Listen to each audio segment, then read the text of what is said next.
broadcast network, AFTERBUZZ TV. Over 20 million weekly downloads in over 150 countries, and your number one source for after-show entertainment.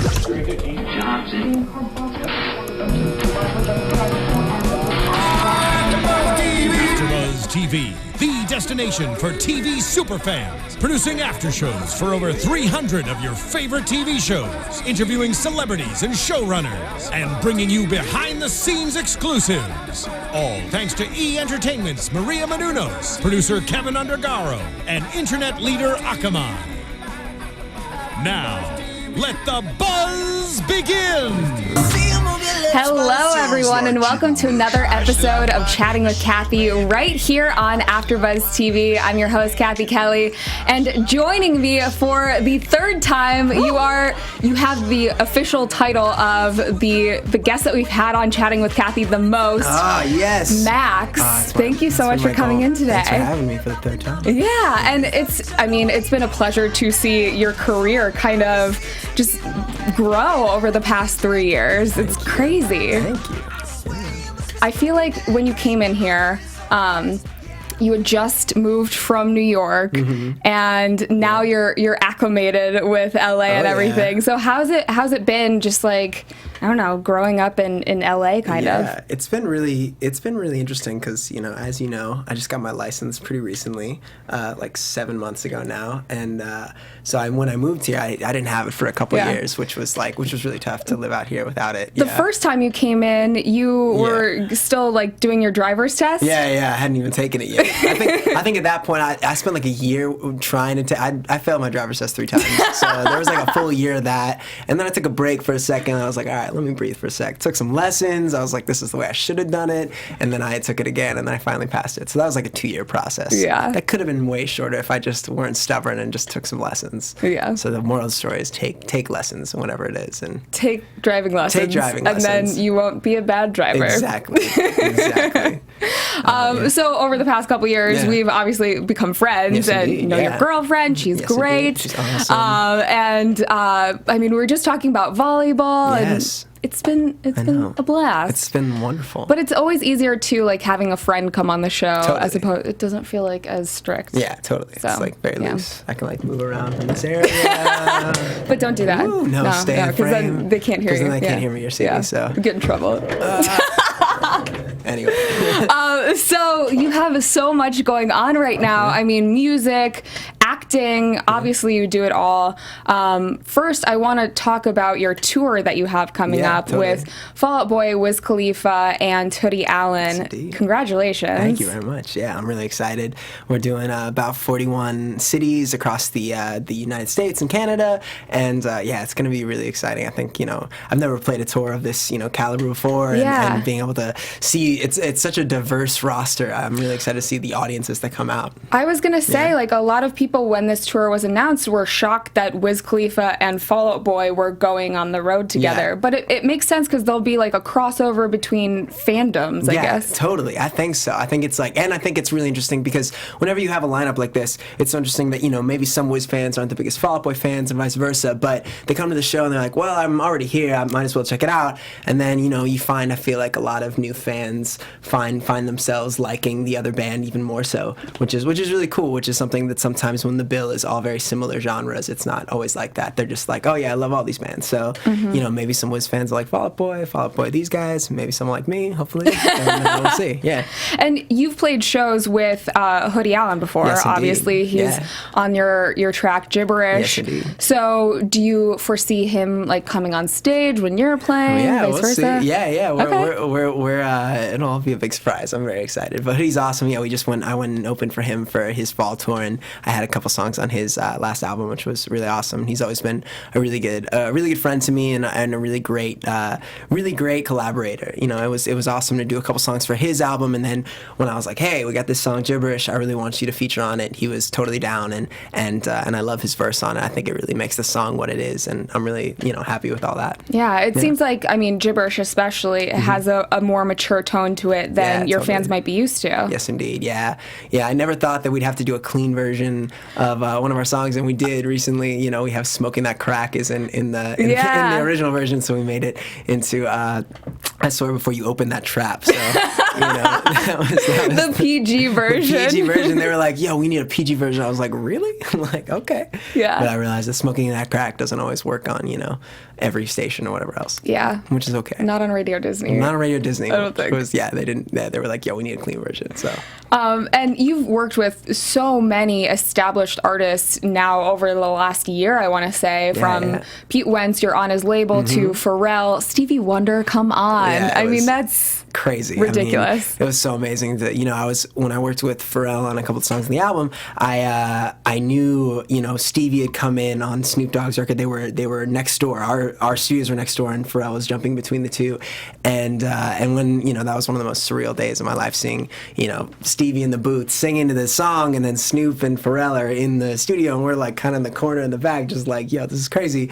And I was just so waiting. I was like, I gotta keep it a secret. I can't tell people that, Stevie Wonder's on this track, and now finally Snoop Dogg's album's out, and I can talk about how incredible it was to just witness that, and how cool it is to see an artist like that. Stevie Wonder's such a legend. He comes in and he wants to make every piece of work his best, and I think that's something that every artist, every band should always aspire to do. It's like he's such a legend. He has millions and millions of wonderful songs and hits, whatever. It's so cool to see that he still believes that every piece of work that he does has to be just as good as the last. Yeah. And cool. I mean, obviously, by seeing him, you learn so much. Yeah, that's totally. the best way to learn. But did he give you any advice? Did you get to talk to him at all? I didn't get to really talk to him, but just watching him, he's in the booth. He did a little bit of his harmonica playing, which is always amazing, and singing. And every note for him is, if he doesn't hit it, he's like, back. Go back, go back. And he probably did that 20 or 30 times, and knowing that, he could have just come in 20 minutes, thrown his vocals down, and been done with it. But just seeing that was enough of a lesson for me to see that, I've never witnessed someone of that caliber in the studio, and to know that that's still something that he believes in, obviously. That was enough of an unspoken talk that happened, which was cool. He's a perfectionist, He's such a perfectionist, yeah. And I mean, of course, he's notorious for being that way, but to really witness it and see that, people tell stories, but when you actually see it in person and know that that's something that he still believes in, it's so awesome. And the same goes for Pharrell and for Snoop. I mean, they, of course, all of them together was just such a crazy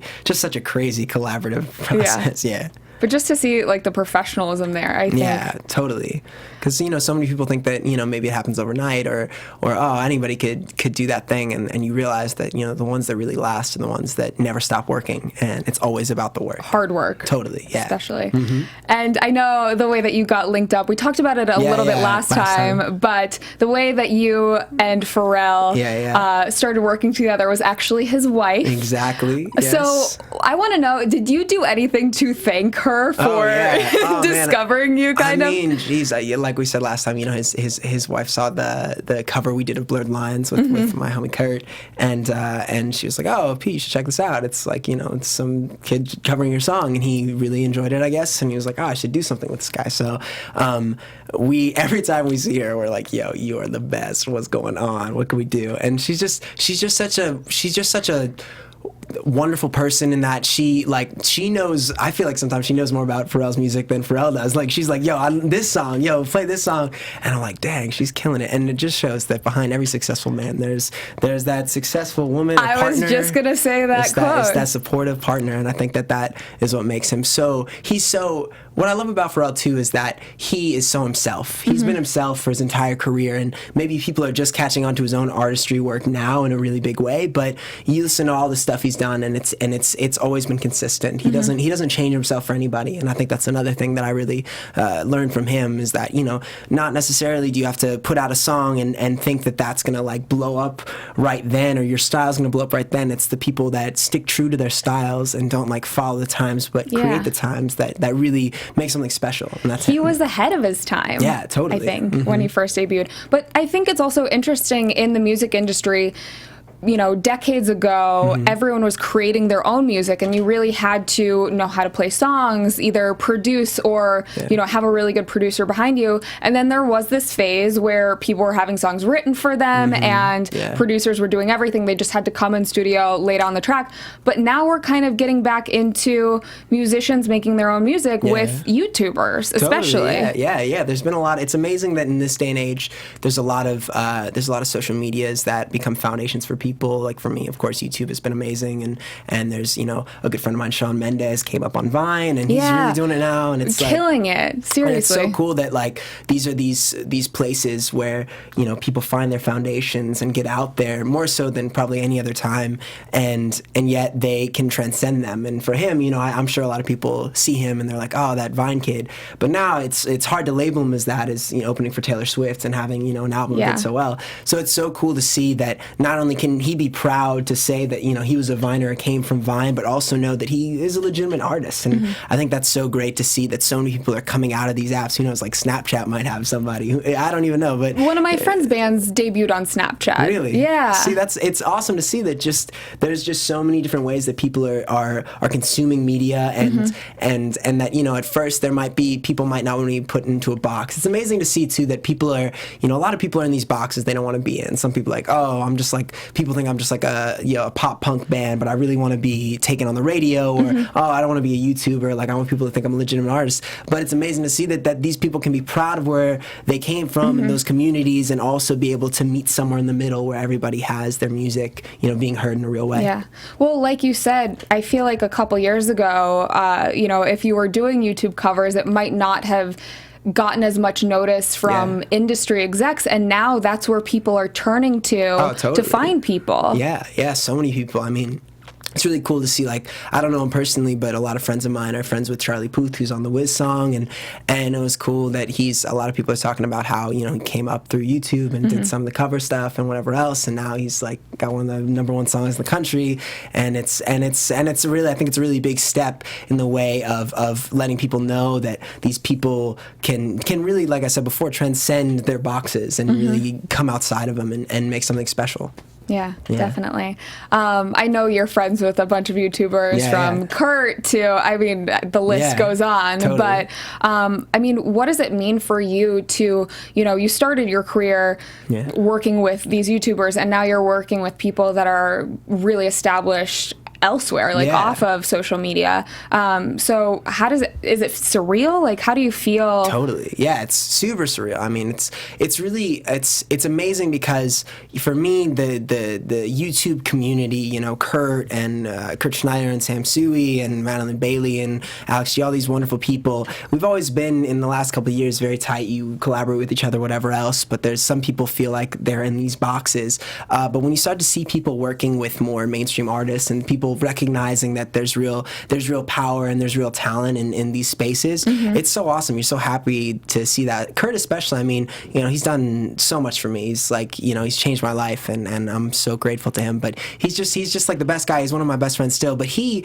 has worked with so many artists come to him now, and they want to do their songs with him because they know that he really has an audience that really appreciates his work. And even if it's a cover with someone, we've done some stuff, like we did a video with Jason Derulo a while back, and he's done stuff with Tegan and Sarah, and just great artists. It's cool to see that they really value him, and it's not just like, we'll do this YouTube thing. It's like they really value that it's a powerful thing. I remember a couple years back, like, brands are now approaching YouTubers, like the whole Coca-Cola thing that he did, and you were involved with it. He's done like 4 things for Coke now, and the first one I did with him with Zendaya and Kina Grannis ran on television for the whole summer last summer, which was crazy to see. We watched like different award shows, and it would be on in the middle of the award shows, and it's really cool to see that brands, again, they're also really appreciative that they see that here are these people that are creating content every day in different ways than they normally see, and they're like, wow, not only should we make these YouTube videos with them,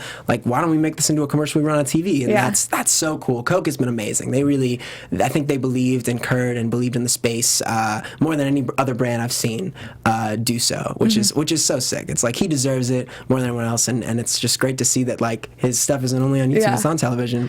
I think it's crazy because I remember when I first started this show, it was supposed to be exclusive to YouTubers and social media celebrities, and then now, like, no one was really taking notice of them, and now, like, people like Grace Helbig has her own show on E! Yeah, it's amazing. I went to a creator summit a couple weeks back in New York, and I went with Kurt. I didn't know what it would be like, and it ended up being like 100 different YouTube people in different space from all around, and being in this, they basically made everybody feel really wonderful about what they're doing. Sometimes you feel like belittled by it, and in this space, they made everybody very empowered, and it was so sick to see Grace being there and all these people, and her having her own show now, and all these great people. Tyler Oakley's awesome. There's like great people doing amazing things with their audiences they've created, because it is true what they said at this thing was that all these people have created their own little television networks or little networks where people really go to their channels to see content that they love from them, and that so many of them, it's awesome because they're drawn to the fact that their creative freedom is so intact. Yeah. And that's something I feel like is hard to see in on traditional television and things like that. Yeah.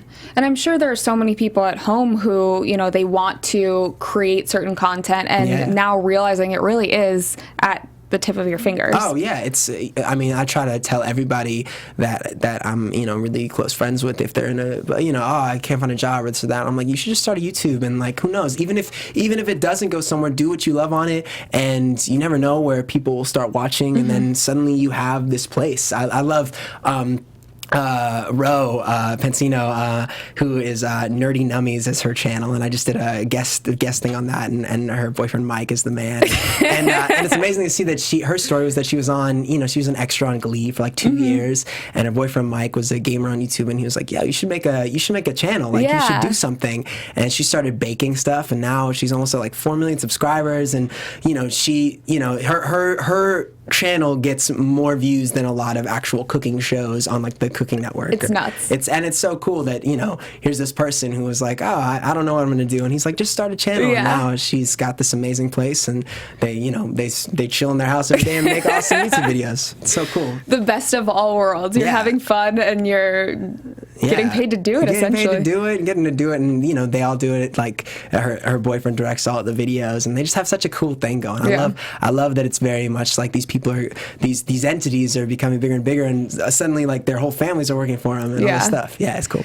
Is there a social media app that you refuse to use? Like, there's so many nowadays. There's Snapchat, Periscope, Twitter, Instagram. I don't. There's not like any that I like refuse to use. I definitely don't use some very often. Yeah.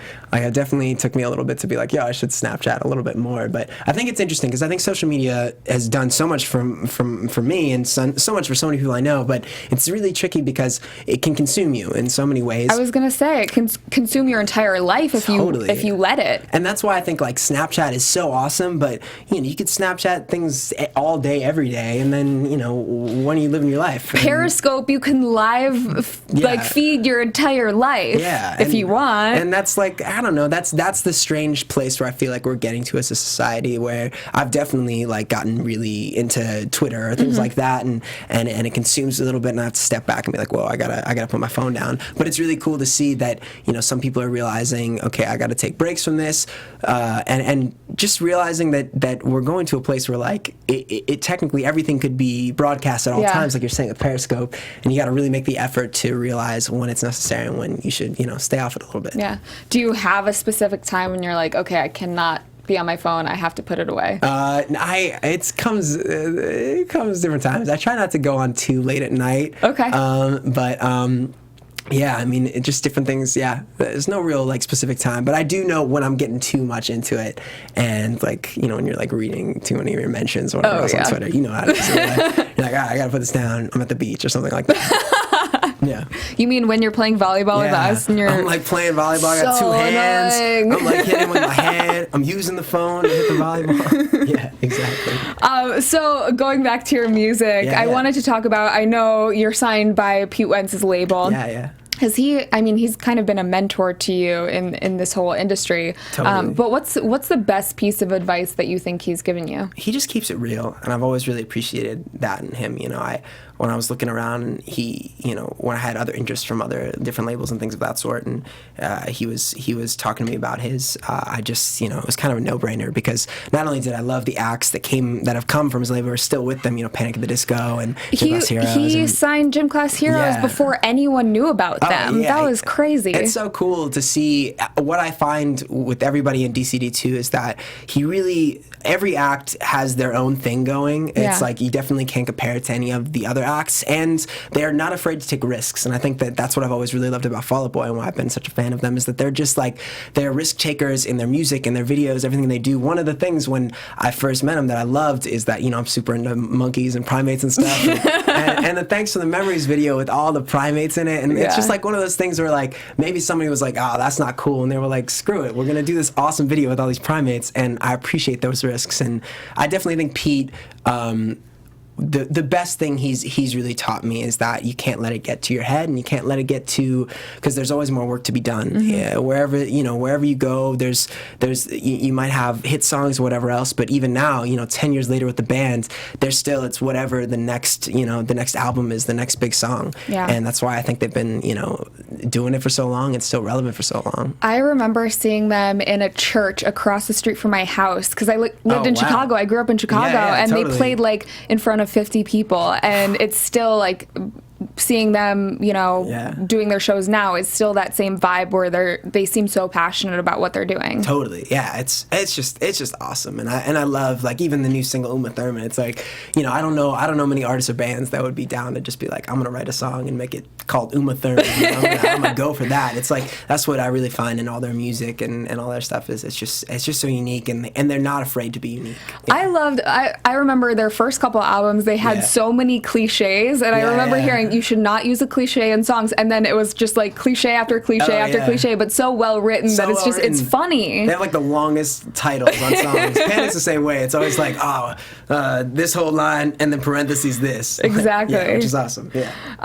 So I also heard, I don't know if this is true, that you babysat for him before. Totally. We love his baby. His baby is awesome. His baby Saint is so cute. He's got the biggest cheeks. They're like massive, and he's just such a cute little kid. I mean, I love hanging out with babies and stuff. Me and Laura. Are you a good babysitter, or you're like a bad influence that like gives him? I mean, it depends. No, I feel like I'm a pretty good babysitter. We definitely, I don't know what it is. I just like. Definitely not now, but one day I'm very excited to be a father, because I just love seeing. It's so crazy to see like my baby cousin, who's kind of like a niece to me because I don't have any brothers sisters. Seeing she's almost 4 now, and it's crazy how fast they grow up. It's so weird to say that, but I love. You're still a kid yourself. What are you talking about? I know, but it's so weird. I'm finally in this weird age where it's like I'm just starting to see those little things. I'm like, wow, she's almost 4. I remember holding her as a little baby. Yeah. But I just little kids are just awesome. It's great to see how they become these little people. It's like she like has an opinion now. Yep. Before she was just like a little baby with a eating stuff. Well, once they start saying no, it's all downhill. It's all downhill. But so anyway, I've hung out with Saint a bunch. Pete's awesome, and his babies look just like him. It's crazy. Like he's totally gonna become a little mini Pete. It's cute. Yeah, it's super cute. Do you want a big family or a small family eventually? Like I know it's. You're still totally. Probably a small family, like nothing massive. I don't know if I would, because I was an only child, so I can't even imagine. I know how it was to raise just me. Like maybe like. Were you a brat? Sometimes. I definitely have had my bratty moments. I think I learned from it. It's hard because I had like a sister who, like a foreign exchange student for a year who was like a sister to me, and so I got some sibling. Like, we had to like. That doesn't count. Doesn't count. I know, but I definitely feel like I learned a lot after kind of. Going to camp and things like that, where I was like, oh, whoa, there's other people. I gotta be considerate of people. But it was good because I realized that, and I think that's always really important with any child. Like the child should realize it. My parents were always really good about not trying to make me do things or make me be a certain way. Yeah. And I appreciate that because I learned things for myself, and I think that that's really important in shaping your own personality, is knowing who you really want to be and knowing that you chose to be that person and not something that your parents stuck on you, because usually when they stick it on you, then you want to rebel, and I never was like that. It's weird because Francie and our friend Francie Raisa and I were just talking about, do parents know best, and then becoming mature and realizing, okay, they just had our best interests in mind. Totally.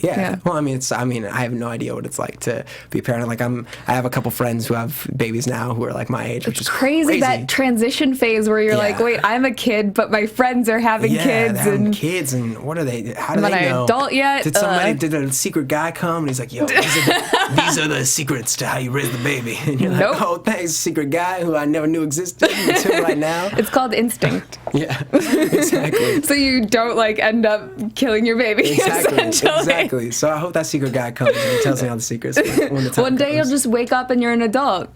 That too. That too.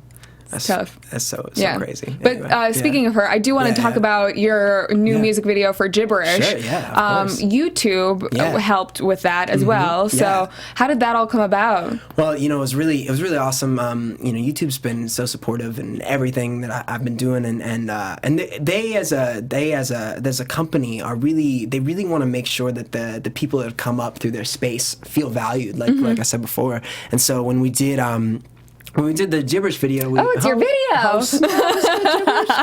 So YouTube came to us and they were doing these YouTube Music Awards, and this was only the second year they did it. And this was the first time they said, hey, why not, instead of like doing a live show where we pay all this money, why don't we just make all these videos for some of our creators and some other artists? And so I was really honored that they asked me to do it for Gibberish, which worked out perfectly. And so we wanted to do this crazy concept, which I feel like we couldn't have done without them. Really, it's basically a reverse and a forward video.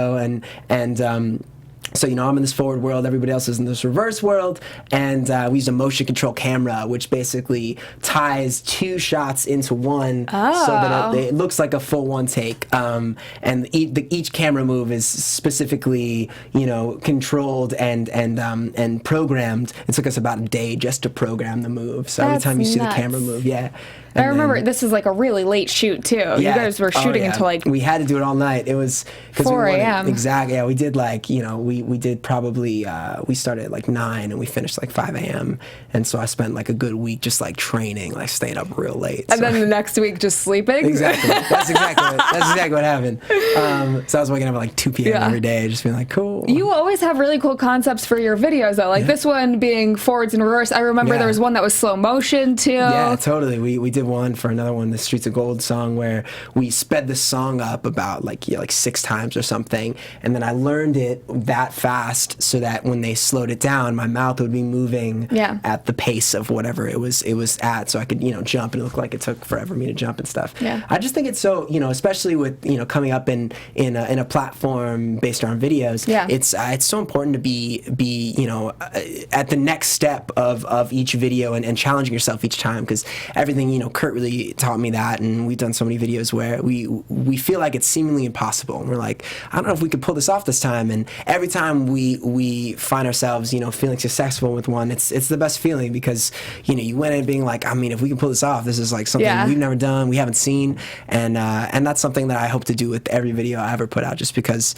it's the most rewarding for sure. That's a good outlook though, like accomplishing something, you just feel good about so it. Much better. It just sucks if I see a lot of videos these days where you can tell that people are just like, oh, if we just throw a bunch of money at this and like put lights and like girls in booty shorts, it'll like get tons of views. I saw a girl in a booty shorts. Francia had those booty shorts. She killed it. But we had other things too. Some people just rely on the booty shorts, like dancing. Exactly, dancing and other things. But I definitely think that it's so crazy that some people, they're just like, yo, let's throw like 30 naked girls in this, and everybody else. And it's just like, it's so boring. Yeah. It's so I know a lot of your videos as well, like they have really cool choreography. Is that because of Laura? Oh yeah, Laura was the assistant choreographer on this one. I know. And then other Laura, her friend Laura Edwards did the choreography as well, and she was really wonderful. And ones they always call Laura, my Laura, Lil Laura, and Laura, other Laura. And so it's so funny, like being at all the shoots, and they're like, yo, Laura, and they're like, Lil Laura. And both of them look like Leo. Like, wait, which Laura are we talking to? And they were both the choreographers. So it's like, yo.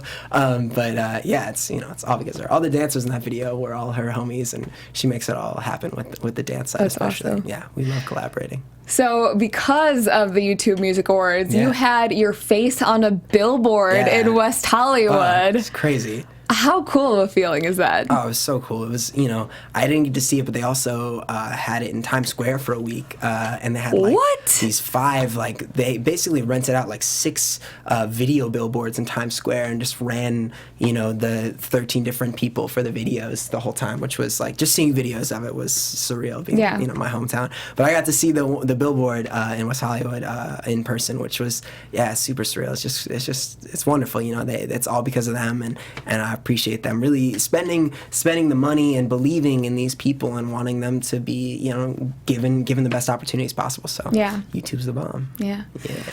In addition to all of the music and social media stuff that you do, you also have an acting career. Yeah, totally. Sometimes. And I know that you've been working on Love and Mercy, which is actually about the Beach Boys and Brian Williams. Yeah. That's been, I feel like I heard about that project 3 years ago. It's been in pre-production for a really long time. Oh, yeah. It's Bill Poland, the director and the producer, has had. I heard him saying that he'd had it for 8 years or something. He'd wanted to make this movie for so long, and he'd been such a huge Brian Wilson fan and a huge Beach Boys fan. And did I say Brian Williams? Yeah, it's fine. Brian. No, that's awful. No, Brian Williams. That's not the right person. It's all good. But he, so he's been wanting to make this for so long, and he's such an amazing guy. It was his first time directing, but he's produced amazing movies like 12 Years a Slave and all these really wonderful movies. And so when I found out that he was doing it, I was like, oh, this guy's gonna make it right. And it was incredible to be a part of the cast. I've always been a big Beach Boys fan, but to see this movie and to read this story about everything that Brian Wilson has gone through. He's such a brilliant guy. But he's really been through a lot of hardships, and he's had some really tough times. In the movie, basically, it shows the beginnings of his career with the Beach Boys when they first start out, and that's played by Paul Dano, plays him as a kid, and then sort of in the 90s when he has this really abusive therapist who kind of controlled his life after he had been in bed for 4 years and didn't get out, and so this guy was trying to make him record an album, and he was just really terrible, and that's when he met his now wife. So he's played by John Cusack, plays him as an older man. Elizabeth Banks plays his now wife. Love her in anything that she does. She's awesome. She kills it. I've always, that's so cool about her too, is I think she's had such a diverse career, and Pitch Perfect, Hunger Games, and now this. And I think this is such a great look for her too, because she does such a wonderful job. But it's a really dark movie, especially her part in it. It's so beautiful because you have this beautiful music that came out of it, but they really do portray how intense it is to create such legendary music. This guy went through everything, so they're so great. And Paul Giamatti plays the therapist, and he's just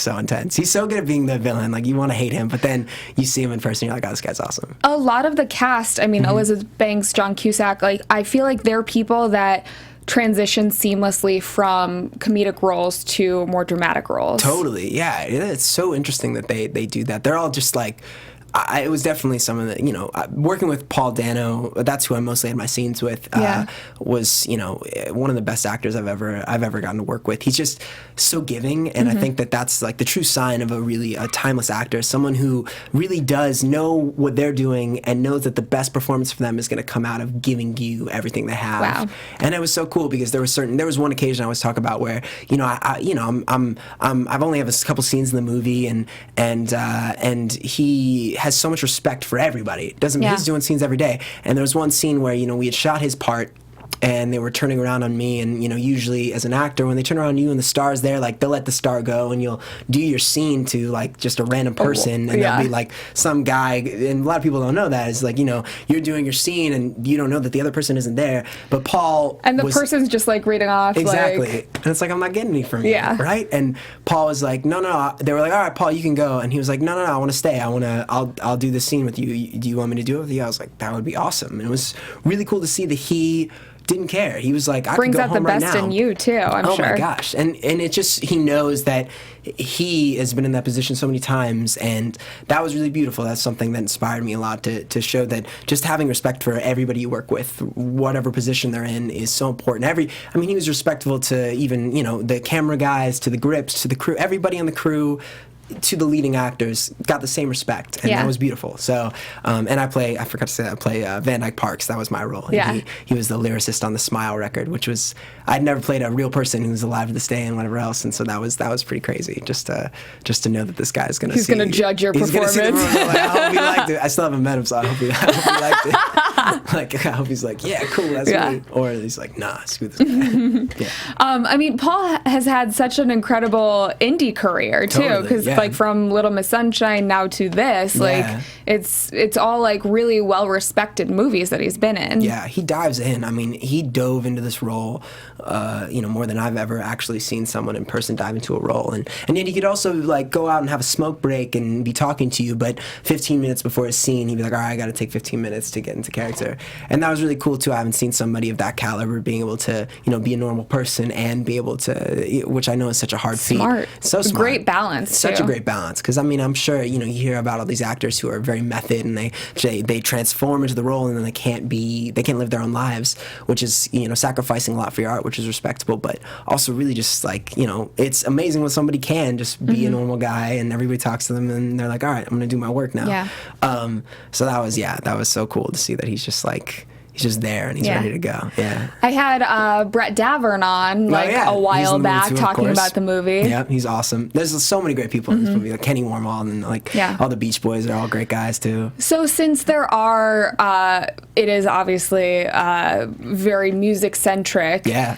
And you have the music background, but not everyone does in this movie who's an actor. Was that challenging for them? Like, did you teach them anything? I mean, it was like I didn't have any of the music scenes with some of the guys in the Beach Boys, the ones that I know don't really do music. I know I heard stories that it was very hard, but they really wanted to make sure that everybody was authentic. I mean, Paul, again, I'm raving about Paul, but he learned all the music so he could play it live, and he plays it live in the movie, which is so cool. He like sings and plays it live, and I think that's really special when you can have, I hate seeing movies where it's like so obviously lip sync. Or like playing a keyboard, it's like exactly. They have to cut don't even show your fingers. But it's and that's always I get that I've done movies like that where they do that and there's a lot of stuff going on at once. But it's also so cool to see that with him there's a specific scene in the movie where he sings and he's playing the piano and it's all live. But there's some performances, of course, where it's like full band and it doesn't make sense to do it crazy live. Yeah. But I know that a lot of people had to commit because when they heard that he was doing that, they were like, oh, we can't fake this. We got to make this some real stuff. Yeah. So that comes out June 5th. Comes out June 5th in theaters. Really exciting. So exciting. Yeah. When is the premiere? Are you walking the red carpet for that? June 2nd. I'm excited to see it. I saw it. So cool. I did something in South by Southwest recently, and I got to see it for the first time there, and was so happy with how they it all turned out. But I'm pumped to see it again. So check out little different things. As an actor, I know it's different as a musician, but as an actor, are you one of those people that you have trouble watching yourself? Like, are you really critical, or is it like, oh yeah, like I'm really proud that I was a part of this? I think I'm definitely critical. I mean, I think there's people here that like Johnny Depp doesn't watch anything he's in, and that's cool. But for me, I like, especially watching a lot of the music videos and things like that, I always look for editing things. So I feel like I have gotten to a point where in the beginning I would watch and I felt like it was really weird to hear your own voice and all that stuff. It's so weird. But eventually I got used to it. Now whenever I see something that I'm in, I kind of take it from like a bird's eye view and not really consider myself, but more so like, oh, what could I do to make it better next time, or am I content with that scene? Like, that's cool. But I can never like just like sit back and like enjoy. I'm always like, oh snap, I wish I did this. That is the best way to learn though, or to improve. Because how it feels for you, because it's so important. Whatever you do, how it feels is always the most important. But sometimes when you see it, it's not what it felt like. It's not what it seemed like. And then maybe it felt great here, but you were like ticking your fingers or something, and you're like, oh, I wish I like knew not to tick my fingers. So it's one of those things where if you realize that those are your little ticks, those are your little habits, and they're happening without your knowledge, then you start to realize them and start to fix them. And so I like doing that. Get rid of the ticks early. Exactly, totally. I had an old friend who used to go like this in every scene. What? And didn't realize that they were so doing weird. this. And then I'd be like, yo, you're doing this the whole time. Like you. And I used to do the same thing. I used to smile in every scene. Like that was my thing. I couldn't stop smiling. Yeah. And I still do that a lot. But, I noticed with hosting, when I'm like not connected, I like clutch my hands. Like I need to feel, but you're like, oh, I feel good though. But then you're like, yeah, totally. We all have those. I think it's and it's something that you just do so subconsciously that it's if you can see it and you can realize that you're doing it, it's helpful to we can always grow. Yeah. Yeah. Definitely. Yeah. Words of advice from Max Schneider. Oh, yeah. So moving forward, I know we talked about the red carpet for your upcoming movie. You've been doing a lot more red carpets recently. Yeah. I know last time we talked, the Grammys had featured a bunch of YouTubers, yourself included, and I think you were like at home watching it on the couch or something. And then now, like this year, you were walking red carpets for the after parties. Yeah, totally. It's really been wonderful to experience that. I think that's another thing people don't realize is that it's kind of weird. It's nerve-wracking, of course. It's like you're on the stage, you got like 30 people yelling at you, like, yo, look this way. Hey, smile this. No, don't. Why do you have your hands behind your back? And you're like, yo, I'm just trying to like walk. I don't know. But it's good too because again, you get comfortable with it, and you're like, all right, I know this guy, and this guy, he's like, oh, he wants me to do this thing. And they're like, look over here, look over here. And you're like, okay, I'm gonna look at you like in 0.3 seconds. So just give me a second. It's awkward because you feel like you're doing it wrong because they're like, no, face this way. Yeah, like, they're like, what are you doing with your hands? You're like, what do you mean? I'm not doing anything with my hands. And then you're like, do I do this? Like, I don't know what you want from me. What I do with my hands. Exactly. But it's cool because it's like now we were hanging at a thing the other day and I have been going to some more of those, and a couple of the photographers we like saw them before and they're like, oh, what's going on, Max? And I was like, oh, cool, now I know you. You're not going to like maybe. There are a couple good ones. They're like, oh, now you'll be nice to me. They'll be like, oh, hey man, yeah, just look this way. Instead of just like, yo, why aren't you looking at me right now? Like, yo, chill out. I'm just trying to walk. Yikes. Yeah, totally. So we have a couple fun questions before we wrap up. Yeah.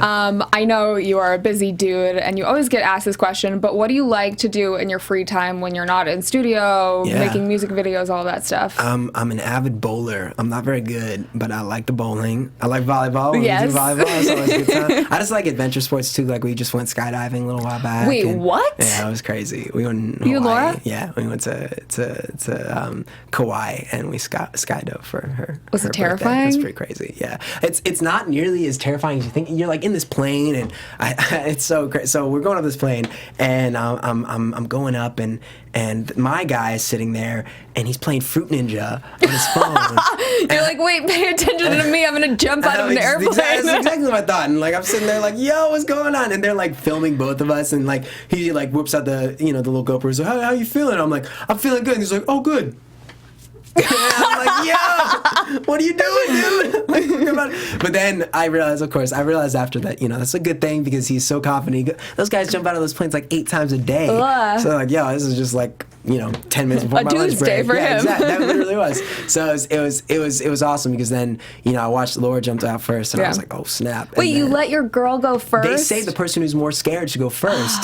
Even so though they don't see it. Exactly, because they were like, yo, when you're second, you see that person jump out, like you'll freak out. So before she knew, ladies she was first, gone. I guess. So you're being a gentleman. That's what I'm trying to say. That was the true thing. Even though I was so scared, like I saw her jump out, I was like, before I even knew it, though, I was looking and I was like, oh my gosh, she just, I'm already going. And like, did you get more scared then? Oh yeah, for like a split second, when you see them, you're just like, oh wow, we really are jumping out of this plane. Did you pee a little bit? I didn't pee. I felt like I could. I was like, I don't know what's gonna happen. I probably you're would. You're just like in the air, and you're like, hopefully, I don't know what's happening with my body, but this is cool. And your lips are just like flying around. I was like, just freaking out, and I like just had my mouth open the whole time. Oh my gosh! You look at the video with her and her mouth's closed, and she's like. Like you just can't control yourself, but it's amazing because there's no other feeling like really knowing that you're just like floating through the air and you're seeing this place. Kauai is like one of the most beautiful places in the world, so it was cool. Do you have anything else on your bucket list? Want to go bungee jumping. Definitely scarier, though people don't think so. I think it is. It's like it's all on you. You just gotta jump off this thing, and then it's like who knows? Like these are just like bungee cords that are holding you. But I've heard so many amazing stories from friends being like it's so cool. So that's on the bucket list. Bungee jumping. Yeah. Okay. Who knows? Maybe fly a plane, That would be cool. That would be cool. That'd be awesome. Again, though, it's like, oh, snap, I don't know what I'm doing. I don't know how to fly a plane. Well, I'm so excited to see all that you accomplish in your career moving forward from your new album coming out. Do we know when it's coming out yet? Yeah, it's probably coming out late fall, I think. Okay. Yeah. To maybe learning how to fly a plane. Maybe how to fly a plane, you know. We gotta, put out this new side project. It's called Wichita with Tim Armstrong from Rancid. So that's been weird too. It's been really exciting. And that's a completely different style of music. That's more like big band. Totally big band, soul cool. music. We originally got in together because we were gonna work on some songs for the album, and then it just became its own thing. And he said to me one day, he's like, "This is our thing. Like, it should be us." And he looked at the wall, and there was this marching band drum on the wall, and it said Wichita Marching Band. He was like, "We're Wichita," and then we became Wichita. So have you ever been to Wichita, Kansas? I haven't, no. But it was just so, it's everything with him. This whole project with him has been so cool because everything with him is so spontaneous. Like the songs, we write all the songs. We did about 9 songs, and we put out 2. Each song is just like a day, and then we never go back to it. And in the same way, it's like the artwork and everything else. It's just like he does that day, and we don't go back. And whatever it was. So with the Wichita, I was like, do we think of another name? No, that was what it was. So sold on it. It's sold. And, are we gonna hear the other 7 songs eventually? Oh, for sure. Okay. We're still working on more stuff, and it's been really amazing because it's cool with him. What I learned the most from him is that he feels the same way about starting this new project as he did when he started Operation Ivy when he was a kid, and that's really amazing to see from someone. I don't know a lot of people that have side projects, but he has a bunch of side projects, and like he's so excited still. He loves the music, he loves the work, the art, and that's something I think is so special in him. So I definitely can't wait to put out more with him and have people hear more songs. Yeah. We're excited to hear it. I hope you like it. So this brings us to our shameless plug section. Yes. We want to know when we can hear new music from you. Totally. Where can people find you on Twitter or Instagram if they don't already follow you? Totally. I'm on all the social media stuff. I'm youtube.com/Max, just Max. And then Drop the Schneider.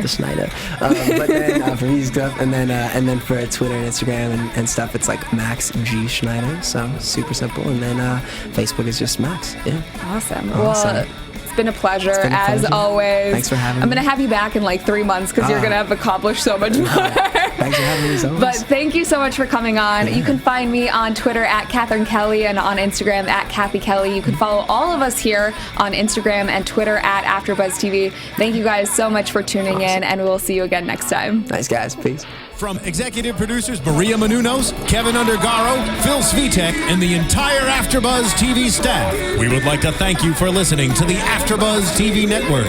To watch or listen to other after shows and post comments or questions, be sure to visit AfterBuzzTV.com. I'm Sir Richard Wentworth, and this has been a presentation of AfterBuzz TV.